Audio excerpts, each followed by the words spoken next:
Lampas 1,000 mga estudyante ang dumayo ngayon sa tapat ng Palma Hall matapos ang kanilang walkout. Tatlo ang main na ipinaglalaban ng mga estudyante ngayon. Una, ang pagkahuli ng mga senador, sa mga kongresista at mga kontraktor sa kahiyahiyang korupsyon. Pangalawa, ang 21 na bilyong pesong budget cut ng pamantasan ngayong taon.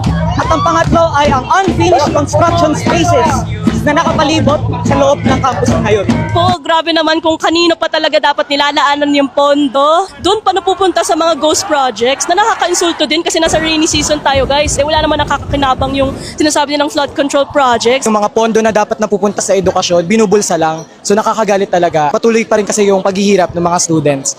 And at the same time, lalo na yung corruption sa DPWH, pinokondena din namin yon, no? Na bilang mga inhenyero ng bayan, sinusulong namin ang inhenyeriya mapagpalaya. Siyempre, nandidiri kami, nagagalit dahil ito yung inaaral namin tapos harap-harapang binaviolate. Hindi naman tama yun. Lalo na, in a way, we are all taxpayers.